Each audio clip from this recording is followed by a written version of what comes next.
ભગવાનને અદ્ભુત એવું સ્નાન કરાવ્યું છે.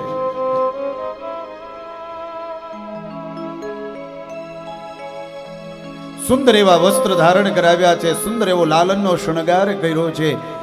આપણા ઘરે નાનું એવું બાળક હોય ને, એ બાળકને નિત્ય સ્નાન કરાવવું અને એને શૃંગાર કરવો. સાહેબ, હું ઘણી વખત મારી કથાઓમાં કહેતો હોઉં છું, જેને સમજાય એને વંદન, ન સમજાય તો કાંઈ નહીં, પણ આપણા લાલનને નાનપણથી મોટો આપણે આપણા જાતે કરવાનો, નોકર ઉપર નહીં રાખવાનો. આપણા બાળકનું ધ્યાન આપણે ખુદે રાખવાનું. કદાચ આપણે જોબ કરતા હોઈએ, 5 વર્ષ જોબ મૂકી દેવાની, આપણા બાળકનું ધ્યાન રાખવાનું. આ દરેક માતાઓને હું હૃદયથી કહું છું, જો તમારે તમારા ભવિષ્યમાં વૃદ્ધાશ્રમમાં ન જવું હોય, તમે તમારા બાળકને પ્રેમ આપશો ને, તો એ બાળકની તાકાત નથી કે મોટો થઈને તમને વૃદ્ધાશ્રમમાં મોકલે. સાહેબ, એની તાકાત નથી. પણ જો નાનપણ તમે આયાને સોંપી દીધું એ બાળકનું, તો ભવિષ્યમાં તમે પણ તૈયાર રહેજો. તમારે પણ આયા પાસે જ રહેવું પડશે. પછી તમારો દીકરો તમને પ્રેમ નહીં આપે ને સમય નહીં આપે. સાહેબ, તો એ બાળકને તમે પ્રેમ આપજો, એ બાળકને તમે મોટો કરજો તમારા હાથે. બાળકનું ધ્યાન રાખવાનું. આપણે જ્યાં જતા હોય આપણા બાળકને સાથે લઈ જવાનો, ભલે નાનકડો રહ્યો. આપણે ભલે કલાક પૂરતા જાય, પણ એને સાથે લઈ જાઓ. 2 જોડી વધારે કપડાં લઈ જાઓ, કદાચ ચેન્જ કરવા પડે તો કરી નાખો, એમાં શરમ નહીં રાખો. આપણું બાળક છે.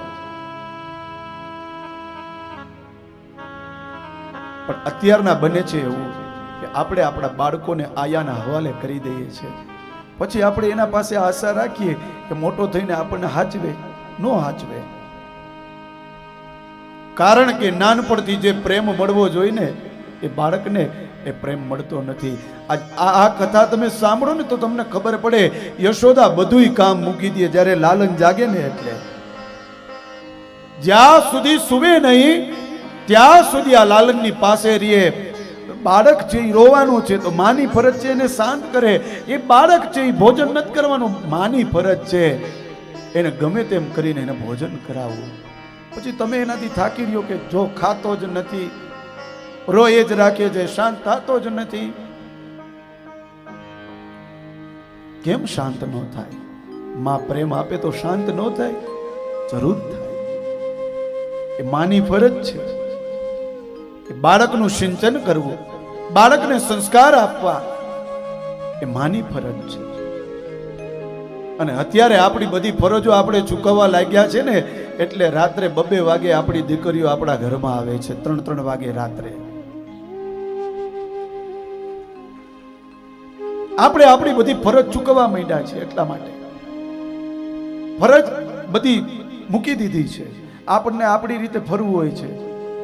પુરુષ એની રીતે ફરે, સ્ત્રીઓ એની રીતે ફરે, છોકરાઓ એની રીતે ફરે. સમય એવો આવ્યો છે. આ દુઃખ બધું આવે છે ને, એનું કારણ આપણે ખુદ છીએ. આપણા ઘરે કોઈ પ્લાન્ટ લઈને તમે લાવો ને, વૃક્ષ, એ વૃક્ષમાં તમે પાણી ન રેડો ને તો એ મુરઝાઈ જાય. સંબંધનું કંઈક એવું જ છે કે આપણા પરિવારમાં પ્રેમ રૂપી પાણી ન નાખો ને તો સંબંધ છે ને એ મુરઝાઈ જાય. સાહેબ, એને પ્રેમની જરૂર છે.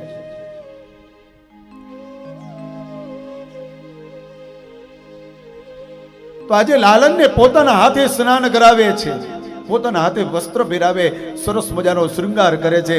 અને હા હા હા, લાલનને કેવો અદ્ભુત તૈયાર કરે છે. ભલે ઘરમાં ને ઘરમાં છે, પણ એ યશોદા એને સરસ મજાના વસ્ત્રો પહેરાવે, શૃંગાર કરે. અને આપણે શું પહેરાવી આપણને ખબર છે. કેમ? તો કે બહારે જવાનું હોય તો સારા કપડાં પહેરવાય. કેમ ઘરમાં નહીં પહેરાવાના? એનો શૃંગાર નહીં કરવાનો, એને સરસ મજાનો તૈયાર નહીં કરવાનો? આ માતા છે ને એ કરતા જજો આ રીતે, તમને મજા આવશે જીવન જીવવાની. જીવન જીવવાની મજા આવશે સાહેબ. અને આજે લાલન કેટલો આનંદ લે છે. હજી પણ આ કલિયુગમાં ભગવાનને આવવું છે.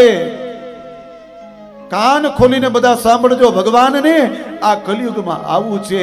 પણ આ કલિયુગમાં એવી યશોદા જેવી માં નથી કે જેના કુકે ઈ આવે સાહેબ, જેના આંગણે કૃષ્ણ આવે. એવી દેવકી છે નહીં આ કલિયુગમાં, એટલે એને આવવાની ઈચ્છા નથી થતી. બાકી એને ઈચ્છા નહીં થતી હોય કે હું જઈ આવું, પણ માં યશોદા નથી, માં દેવકી નથી. આજે યશોદાએ સરસ મજાનો શૃંગાર કર્યો છે અને પછી તો કે બાળકને પારણામાં નાખે છે અને એ પારણામાં નાખી અને બાળકને સુવડાવે છે. જો બાળકનો સ્વભાવ છે તમે એને 5 હિંચકા નાખો ને એટલે આંખ બંધ કરી દે. આ લાલનનું કંઈક એવું જ છે. પારણું ઝુલાવે એટલે લાલન સૂઈ જાય, પણ હજી જેવું પારણું બંધ થાય ને ત્યાં ઉવા ઉવા ચાલુ કરે. કોઈ પણ નાનો બાળક હશે ને તમે જોજો, આવું 3 થી 4 વાર કરે ને પછી શાંતિથી સૂવે. પણ માં યશોદા સરસ મજાનું પારણીઓ બોલે અને લાલનને સુવડાવે છે.